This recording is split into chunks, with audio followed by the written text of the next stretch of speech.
Muli, isang mapagpalang umaga. Ang lahat po ng tunay na lumalapit sa Diyos ay tumutugon po sapagkat ito po ang gusto ni Amang Scopus. Niaalay natin ng ating mga sarili bilang handog na buhay.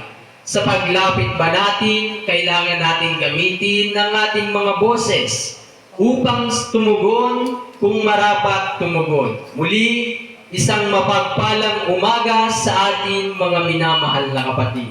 Pagpalang umaga din po sa iyo. Sa wakas po, naunawaan po natin ang kalooban ng Diyos na sa tuwing pupunta po tayo sa araw ng pagtitipon at may gaganaping banal na pagmimisa sa santuario ni Amang Scopus, ay marapatin po natin, nialay natin ang ating mga sarili. Sa pag-aalay ng ating mga sarili, kailangan mayroon tayong boses sa pagpapuri sa Diyos. Hindi lamang ginagamit natin ng ating mga boses kapag magchichismisan.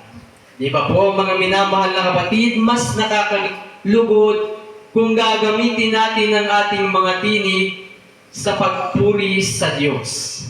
At ang ating ebanghelyo po sa umagang ito ay magmumula sa aklat ng Hebreo sa kabanatang 10, talatang 11 hanggang 39.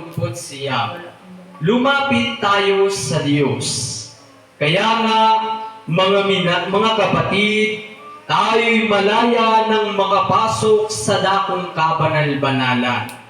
Dahil sa kamatayan ni Jesus, binuksan niya para sa atin ang isang bago at buhay na daang naglagos hanggang sa kabila ng tabi. Alalaong bagay ang kanyang katawan. Tayo'y may isang dakilang saserdote na may isang namamahala sa sambahayan ng Diyos. Kaya lumapit tayo sa Diyos nang may tapat na kalooban at matibay na pananalig sa Kanya. Lumapit tayong malinis na budhi sapagkat nalinis na ang ating mga puso at nahugasan na ang ating dalisay na ng dalisay na tubig ang ating katawan. Magpakatatag kayo sa ating pag-asa at huwag mag-alinlangan, sapagkat tapat ang nangako sa atin. At sikapin nating mapukaw ang damdamin ng bawat isa sa mabuti. At huwag kaligtaan ang pagdalo sa ating pagtitipon gaya ng ginawa ng ilan, kundi palakasin ang loob ng isa't isa, lalo na ngayong nakikita na nating nalalapit na ang pagdating ng Panginoon. Kung matapos nating makilala at tanggapin ng katotohanan, ay magpapatuloy pa rin tayo sa pagkakasala. Wala nang haing maihandog sa ikapagpapatawad ng ating mga kasalanan. Wala nang natitira kundi ang nakapagpangingilabot na paghihintay sa darating na paghukom at ang nagngangalit na apoy na tutupok sa mga kalaban ng Diyos. Batay sa patotoo ng 2 o 3 saksi, ang lumabag sa kautusan ni Moises ay walang awang pinapatay. Gaanong kabigat ang parusa sa akala ninyo ang nararapat sa taong humahamak sa anak ng Diyos, sa lumalapastangan sa dugo na nagpatibay sa tipan at nagpabanal sa Kanya. Sa sa mahabaging Espiritu, sapagkat kilala natin ang nagsabi ng ganito, ako ang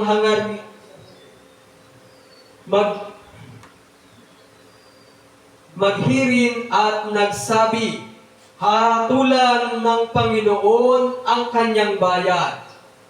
Kakilakilabot ang hatol ng Diyos na buhay sa mga taong gumagawa ng ganito.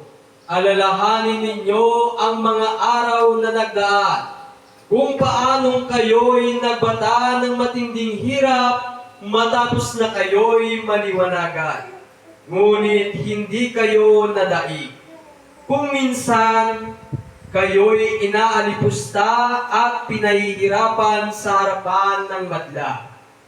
At kung minsan na may karamay-tak kayo ng mga kasamahang pinahihirapan ng gayon. Dinamayan ninyo ang mga nabibilanggo at hindi kayo nalungkot nang kayo'y agawan ng ari-arian. Sapagkat alam ninyong higit na mabuti at nananatili ang kayamanang nakalaan sa inyo. At huwag kayong mawalan ng pananalig sa Diyos, sapagkat taglay ninyo ang dakilang gantimpala. Kinakailangan kayo'y magtiis upang masunod ninyo ang kalooban ng Diyos at matanggap ang ipinangako, sapagkat kaunting panahon na lamang, hindi na magluluwat, at ang paparito ay darating. Ang tapat kong lingkod ay nabubuhay sa pananalig sa akin. Ngunit kung siya'y tumalikod, hindi ko kalulugdan. Ngunit hindi tayo kabilang sa mga tumalikod at napahamak, kundi sa mga nananalig sa Diyos at sa gayo'y naliligtas. Ito po ang mabuting balita na sa atin sa umagang ito, mga minamahal na kapatid. Maraming salamat po, Amang Iskopos. Ipinapaunawa ko dito kung paanong tayo ay lalapit sa Diyos. Na kapag tayo ay lalapit, kailangan natin ihandog ang ating mga sarili bilang handog na buhay, banal at nakalulugod sa Diyos. Na hindi lamang po tayo lumalapit para sa ating mga pisikal na katawan o para sa mga pangangailangan ng ating laman, na gaya ng paglapit natin ng tayo ay namumuhay pa sa second mystery. Lalapit lamang tayo kapag tayo ay may mga kailangan. Kailangan ng ganito, lalapit tayo sa Diyos. Sasabihin natin, Panginoon ko, sana po tulungan niyo po kami na makamit namin ang ganitong pagpapala. Na maling-mali po sapagkat unang-una po na ipinababatid sa paglapit natin sa Diyos ay marapat unay humingi tayo ng kapatawaran sa bawat nating nagagawang mga pagkakasala. Gaya ng ginawa ng paglapit ng Panginoong Yesus, kung papaanong lumapit ang Panginoong Yesus sa Amang nasa langit, kinaya niyang ialay ang kanyang sarili bilang handog na buhay. Inialay niya para sa kanyang bayan ang kanyang sarili. Hindi niya inisip ang kanyang sarili, bagkus ang iba ang inisip niya. Ang kanyang mga nasasakupan o ang kanyang mga anak sa panahon nito. Na kung paanong pag lumalapit tayo ay binibigyan tayo ng halimbawa ng Panginoong Hesus. Hindi lamang tayo lalapit tuwing may araw ng pagtitipon. Kahit nasaan po tayo ay maaari tayong lumapit sa Diyos. Sapagkat ang paglapit sa Diyos ay isang paraan upang makamta natin ang bawat ipinangako sa atin ng Diyos natin na si Amang Iskopos. Kaya sa paglapit natin kay Amang Iskopos, sikapin ng bawat isa na hindi lamang pangmaterial na bagay ang ating ilalapit sa Kanya. Hindi lamang ang ating mga pisikal na karamdaman, ngunit mas higit nating sikapin sa paglapit sa Kanya ang bawat ebanghelyo na ating mapakikinggan ay sadya nga pong tumimo sa ating mga puso at isipan. Sapagkat ang ebanghelyo na ipinapahayag sa atin ng mga Scopus ay ito ang Kanyang kalooban. Na kung papaanong nagaganap natin ang Kanyang kalooban ay nakapagbibigay tayo ng kaluguran sa Diyos. Na hindi gaya ng pagbibigay natin ng kaluguran sa Diyos nang tayo ay namumuhay sa second mystery. Na akala natin ay kaluguran sa Diyos ang ibinibigay natin. Oo, nakilala natin ang Panginoon sa pangalan, ngunit hindi sa mga gawa. Ang mga gawa natin na lumihis, kaya hindi lubusan tayong nakalapit sa Diyos.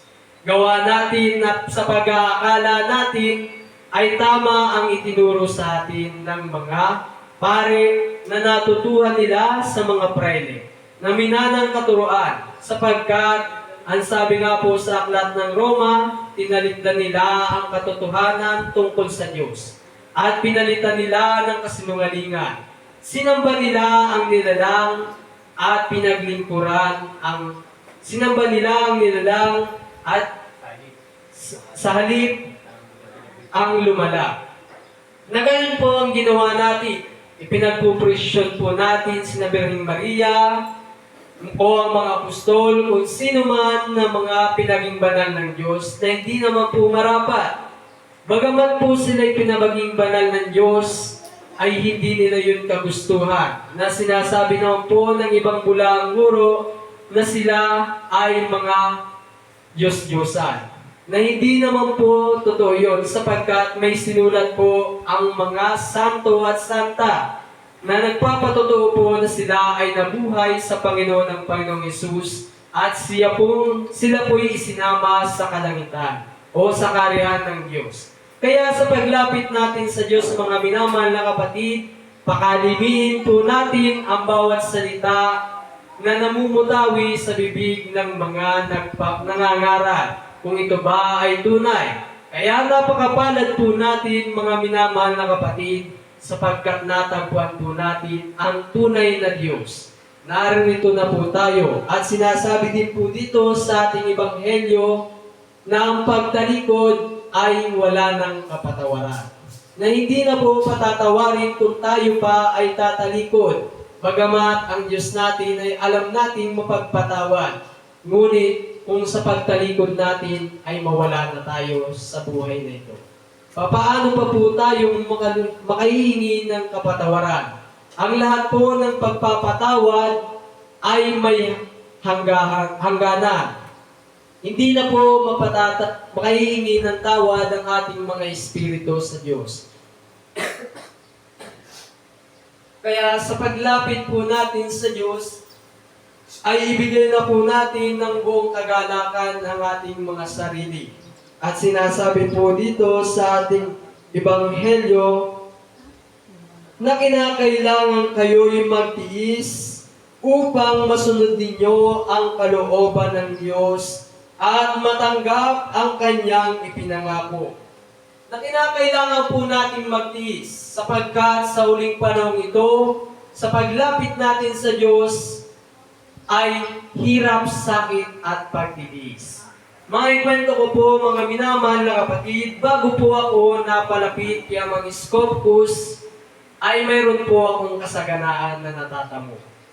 Natatamo ko po ang kasaganaan at nabibili ko ang mga bagay na gustuin ko sa lupa. Sapagkat ang binibigay nga po ng sanlibutan ay ang kasiyahan. Ngunit ang paglapit natin, nung paglapit ko po kay Amang Scopus, ay doon po ako nagtiis, naghirap. Bagamat naghihirap at nagtitiis, ay sa paunti-unti ay nauunawaan ko kung bakit nagtitiis ang mga anak ng Diyos. Sapagkat ito ang kalooban ng Diyos. Ito ang ibinigay na halimbawa ng ating kapatid sa katawang laman ng Panginoong Jesucristo. na kung papaanong siya ay nagtiis ng hirap sa buhay na ito, ay binigyan niya kayo ng halimbawa upang matutuhan natin kung papaano ang nakalulugod sa Diyos Amang nasa langit. Hindi lamang po porket tayo ay nagtitiis ay hindi na po tayo anak ng Diyos. Nung una po, ganun po yung nasa isipan ko na nung pagpasok po dito, ang nasa isipan ko po kaya ako'y nagtitiis ay parusa sa akin ng Diyos. Sapagkat naging nasa isipan ko po din dati kasi na bakit ako papasok sa pagkaministro? Ay makasalanan ako. Ginagawa ko po yung gusto ng sanlibutan. Yung gusto ng aking laman ang pinaiiral ko. Yung paninigarilyo, pag-iinom, pagbibisyo, at kung ano-ano pa ng mga bagay na nagbibigay ng kasiyahan sa laman. Ngunit sa pagtawag sa Diyos ay limot na limot ko. Nakakatawag lamang ako sa Diyos kapag araw ng kapighatian, kalungkutan, o yung may pangangailangan. Doon lamang po ako nakatatawag sa Diyos. Ngunit pagdating ko po dito ay ipinaunawa ni Amang Scopus ang bumabagabag sa aking mga puso, sa aking puso at isipan. Na sabi po sa akin, anak, hindi ako napunta rito para sa mga banal.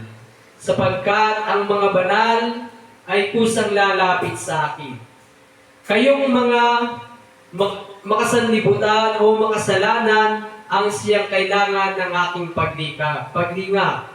Dahil kayong mga nasa sanlibutan o nasa kadiliman ay hindi kayo lalapit sa akin kung hindi ko kayo lilingapin. Amen, mga minamahal na kapatid? Amen. Di ba po sa paglapit natin sa Diyos, hindi po yung mga kasalanan natin ang isinusumbat sa atin. Bagkus, yung kapatawaran ng bawat nating nagawang mga pagkakasala. Gaanong kadakilang Diyos sa atin na lumilingap. Kaya sa paglapit naman po natin sa Diyos, ay kaluguran naman po nawa ang ibigay natin.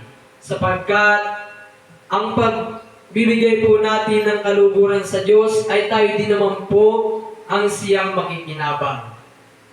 Na dito pa lamang po sa lupa, kung paano po tayo ay nakikinig ng Ebanghelyo, ay nagagamit na po natin. Sapagkat ang Ebanghelyo po na ibinibigay sa atin sa umagang ito ni Amang Scopus ay isang kayamanan. Kayamanan na hindi makukuha ni numan. Na tayo ang siyang magbibigay. Na kung paano ibinibigay natin ang bawat nating napakikinggan na Ebanghelyo o na ipapahayag natin sa iba nating mga kapatid na nasa kadiliman upang sila man ay lumapit sa Diyos, ay mas lalong lumalago ang kayamanan na nasa ating langit. Langit po ang ating isipan na kinakailangan sa paglapit natin sa Diyos ay mabuksan ng ganap ang ating mga isipan. Isipan po natin ay ituon lamang natin sa Ebanghelyo ng Panginoong Jesucristo na ipinapahayag sa atin ni Amang Scopus kung ano nga ba ang tunay na kahulugan ng paglapit sa Diyos. Hindi lamang po yung paglapit na gaya ng sinasabi ko kanina kapag may kailangan. At ang sinasabi naman po dito sa aklat ng Mateo sa kabanatang 11, talatang 28 hanggang 30. Lumapit kayo sa akin, kayong lahat na nagpapagod at nabibigatan sa inyong pasanin, at kayo'y papapagpahingahin ko. Pasanin ninyo ang aking pamatok at mag-aral kayo sa akin. Ako'y maamo at mababang loob, at makasusumpong kayo ng kapahingahan para sa inyong kaluluwa, sapagkat maginhawa dalhin ang aking pamatok, at magaan ang pasanin ibibigay ko sa inyo. Na kung saan po ipinapaunawa na dito, na kapag tayo po ay lalapit sa Diyos, ay ipagpasa Diyos po natin ng ating mga problema na nararamdaman. Kaya po pag lumalapit po tayo sa Diyos, unang-una po ay hindi po natin may tatanggi na yung mga hinagpis po natin sa buhay at inilalapit natin sa Kanya. Karamihan po yung may mga sakit, lalapit sa Diyos dahil sa kanilang mga karamdaman na nais nilang maibsan o maganan sila sa kanilang mga dalahin. Na kung saan yung pagsubok na ibinibigay sa atin ng Diyos kapag naunawaan natin ang Ebanghelyo, ay sadyang itong magaganan tayo. Nang kagaanan ay may bibigay sa atin. Dahil may pababatid na sa atin ng Diyos at maunawaan natin ng lubusan kung ano nga ba yung mga pagsubok o kung bakit tayo binibigyan ng pagsubok. At ang isa sa kasagutan sa kung bakit tayo ay binibigyan ng mga pagsubok ng Diyos ay upang patatagin tayo at upang dalisayin tayo kung talaga nga bang ang ating Ebanghelyo na napakikinggan ay sadya nga bang tumitimos sa ating mga puso at isipan. Kung ito ba ay naisa sa pumuhay na natin, sapagkat kung ito ay naisa sa pamuhay na natin, na pagiging ganap na natin ang sarili natin sa paglapit sa Diyos. Sa paglapit natin sa Diyos, kinakailangan natin na may sa katauhan natin ang 11 batas panlinis. Hindi na tayo nagiging palalo o nagiging mataas. At nawawala na sa atin ang karutan. Bagaman, marami pa rin sa atin ang hindi lubos-lubos ang naunawaan kung papaano maalis ang mga bagay na dapat nating alisin na nakasaad sa 11 batas panlinis. At hindi natin maiwasan ng basta-basta ang mga huwag dapat nating gawin na kung papaano tayo ay dapat maging manatiling maamo. Sa pag-aaral po natin ng Ebanghelyo ng Panginoong Jesucristo ay magaganap po natin ang mga bagay na yun. Na kung dati po tayo ay mapagalimura o nagmumura, maraming mga bagay na hindi na marapat gawin ay ginagawa natin nung tayo ay hindi pa nakasusumpong kaya mang-Scopus. Mapapansin po ninyo mga minamahal na kapatid, nung tayo ay lumapit na kay Amang Scopus, ay napakalaki ng pagbabago. Gaya nga po ng ikinuwento sa akin ni Nanay Marita Tapawan, sabi niya po nung wala pa po siya kay Amang Scopus, ay napakasuwit niya. Maraming siyang nakakagalit sapagkat hindi niya nauunawaan kung ano yung kalooban ng Diyos. At nung paglapit niya daw po kay Amang Scopus, ay naunawaan niya na marapat niyang tanggalin ang pagiging mainitin ang ulo. Kaya isa po yung bagay na napakaganda kapag tumitimo sa ating mga puso at isipan ang salita ng Diyos. Sapagkat ang salita ng Diyos ay siyang nakapagbibigay sa atin ng kapahingahan. Kapahingahan ng ating mga puso at isipan. Na kapag tayo ay may kagalit, kapag naunawaan natin na ang salita ng Diyos ay pagpapatawad. Kapag tayo ay nakapagpatawad, yung kagalit natin, makasalubungan natin, ay wala na yung bigat sa ating mga puso at isipan. Hindi na tayo nabibigitan gaya ng pag nakakasalubong natin na tayo ay may kinagagalitan. Na kulang na lamang ay sumabog ang ating mga puso. Gusto natin masaktan yung mga kinagagalitan natin. Ngunit, nung paglapit natin sa Diyos at naunawaan natin ang Kanyang kalooban, ay naibibigay sa atin o naipapaunawa sa atin na ang paglapit natin sa Diyos ay kailangan natin sundin. Kung papaano ang Diyos ay siyang tunay na mapagpatawad, ay gawin din natin bilang tayo ang gagampang Kristo sa huling panahon ito. At sa paggampan natin bilang Kristo, ay marapat lamang na ang halimbawa na ibinigay sa atin ay dapat nating matupad. Sapagkat ang kalooban ng Diyos ang siyang dapat masunod at hindi ang ating kalooban.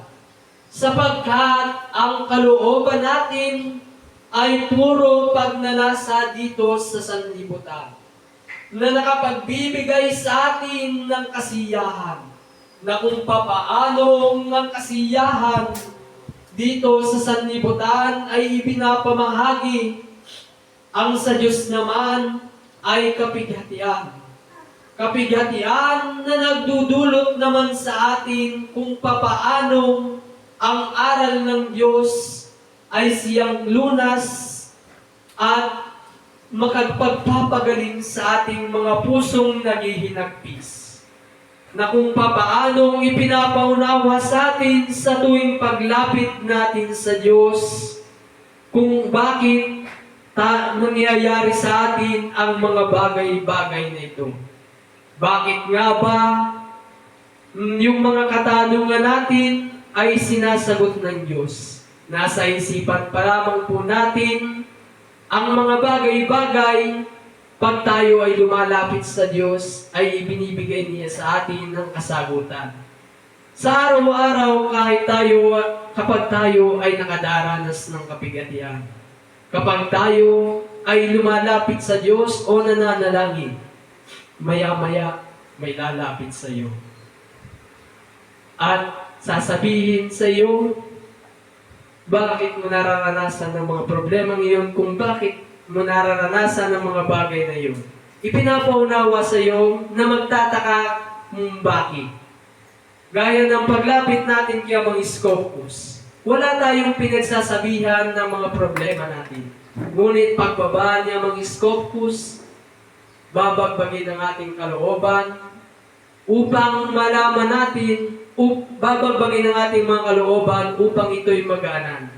Na kapag kahit anong kabigatan ng dinadala ng ating mga kalooban o yung mga problema sa ating buhay, kapag bumaba siya Amang Scopus at kinausap tayo, maya-maya pagkatapos, sobrang gana ng ating mga pakiramdam. Di ba po, mga minamahal na kapatid? Opo. Na kayo man po ay nakaranas ng mga bagay na yun. Na kahit anong problema, basta nariyan si Amang Scopus ay nakakaya natin. Yung mga bagay na dati hindi natin kayang magawa, ay nagagawa na natin.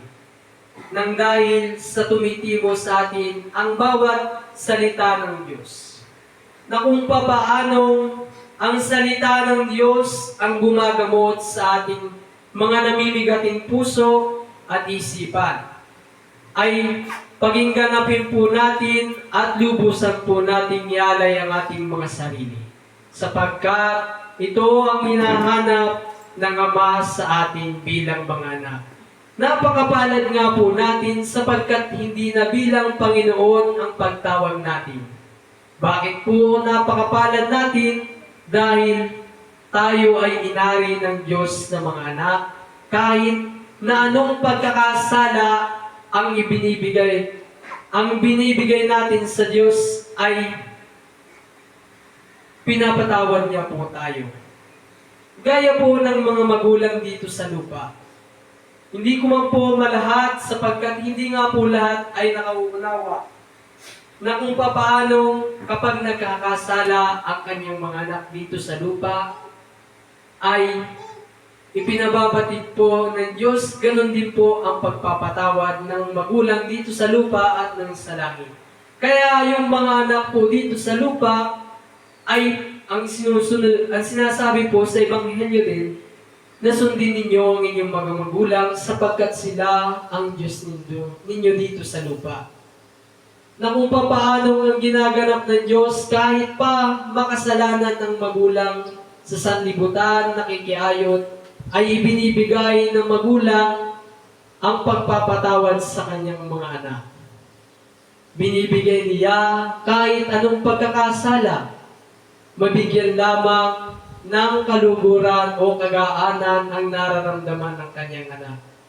Na kagaya nga po nung napanood ko sa social media, na hindi po kayang patawarin ng magulang ang kanyang anak. Hindi po kinaya, at yung anak naman po, ang ginawa po ng anak ay nagpakamatay. Gayon din po sa ating mga anak ng Yamang Scopus, na kung papaano po tayo kahit makasalanan ay hindi niya ginawa ang ganung bagay. Kung maaari nga po, kaya niya po tayong itakwil dahil sa ating mga kasalanan. Ngunit sa habag at awa ng Diyos ay paglinga pa rin ang ibinibigay sa atin. Na kung papaano ang paglingap ay marapat lamang natin suklian ng kabutihan na yung kaluguran naman ng Diyos sa tuwing araw ng pamamahinga ang ibigay natin. Alisin muna natin sa ating mga isipan yung mga bumabagabag sa atin. Kaya nga po sabi sa ating Ebanghelyo, ibigay niyo sa akin ang inyong mga kapighatian. Sa madaling salita po, ay kapighatian yung mga dinadala natin sa buhay. Ibigay po natin sa Diyos at tayo ay magagaanan. Kapag tayo ay pumapasok sa santuario ni Amang Scopus, kapag nagagawa na natin ang mga bagay na yun, ay sadyang titimo sa ating mga puso at isipan ang salita ng Diyos. Na marapat sa atin sa huling panahon ito, sapagkat ang salita ng Diyos ay siyang iniimpok nating kayamanan sa langit.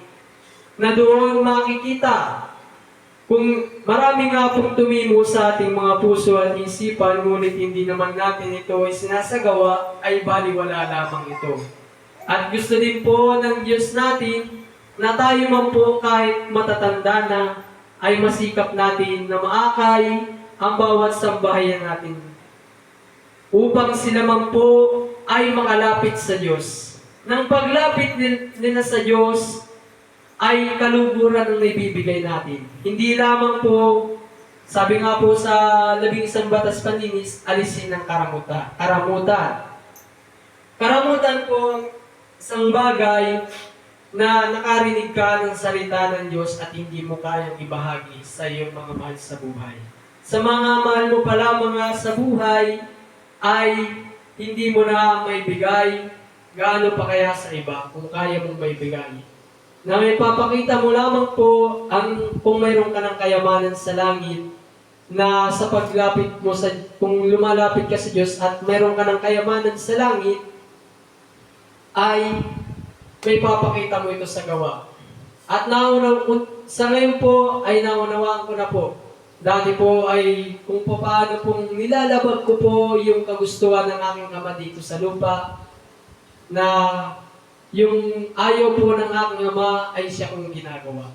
Ang paghihikaw po. Isa po yun sa halimbawa na ayaw sa akin ng ama ko ay ang paghihikaw. Ginusto ko din pong maghikaw. Parang gusto ko pong patunayan sa kanya na kaya kong sa sarili ko kung ano kaya kong aking sarili nang walang tulong ng aking mga magulang. At isa din po yun sa mga dahilan na kung ayaw po ng aking magulang ay ginagawa ko. At mayroon naman po yung kabaliktaran na ginagawa ko po. Na ginawa ko po sa isang tala ng aking buhay. Na kung paano ang pinagdaanan ng aking magulang dito sa lupa ay siya ko naman pong ginagawa. Na ginawa po ng aking magulang dati ay ang pag-construction, ginawa ko po. Dahil mas ginusto ko po na makipagmataasan sa magulang ko. Sinasabi ko po sa aking sarili na kaya ko ang lahat ng bagay nang wala ng iyong tulong. Sapagkat nalayo nga po ako sa aking mga magulang, bata pa lamang po. Na ipinababatid ko po nung mabalik po at magkasama po kami ng aking ama, na ipinababatid ko po sa kanya na kung ano yung pinagdaanan niya dito sa lupa ay kaya kong gawin. Na kung paano siya ay dati nagpapalayan, ako'y nagpalayan din po.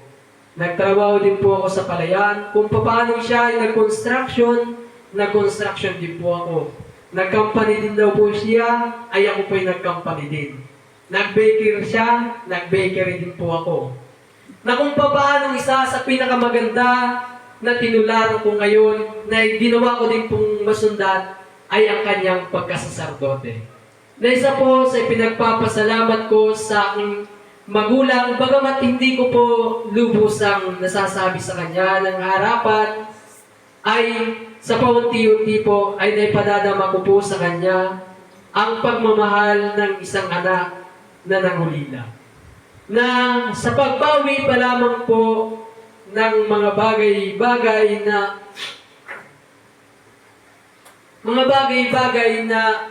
hindi ko po nagawa dati, ay sa paunti-unti po ay ginagawa ko po. Na dati po ay hindi ko po matawag ang aking ama ng Papa. Ngayon po, Papa. Dati, hindi. Matawag na po ako ngayon ng Papa. Kaya gano'n pong kalaki ang ibinibigay sa atin ng salita ng Diyos na mga anak niya. Kung paano tayo ay lubusang nakaunawa ng salita ng Diyos at naisa sa pamumuhay po natin ito ng paunti-unti. Na kung paano dati naging kaibigan ako ng sanlibutan at hindi ko po kaya dating mag-bless sa aking ama. Ngayon po, nagagawa ko po. Na kung paano pong dati hindi kami nag-uusap ng sarindan, ngayon po bilang mga saserdote niya mga Scopus, ay nagagawa po namin makapag-usap na ng kami lamang po. Gayon din po sa aking ina sa lupa, hindi ko din po dati halos kinakausap. Na nung namatay nga po yung pinakamamahal kong lola, ay sadya pong tumigas po ang aking puso. Na sa pagluha po ay wala pong papatak sa aking mata. Ngunit ang ipinagtataka ko po ngayon kung bakit nung paglapit ko sa Diyos ay sadya ako nang po'y sadyang napakaiyakin ko na. Na dati po nung namatay ang lola ko, ipinangako po sa aking sarili na hindi ako iiyak sa kanyang buron. Na yun po ang nangyari, hindi po ako umiyak. Wala pong pagluha na sa akin ay tumulo. Tumulo sa aking mga matang luha. Dahil sa katigasan. Tigasan po ng puso. Na kung paano sinisisi ko din po ang aking mga magulang dito sa lupa, na kung bakit nangyari yun sa aking lola. Na hindi po marapat na ginawa dahil sabi nga po sa akin ng mga Scopus, na minarapat niya ng kunin ng aking lola upang mawala na yung paghihirap dito sa lupa. Alin daw po ba yung mas nanaisin ko? Yung maghihirap ba sa lupa ang aking lola o nasa kanyang piling na masaya?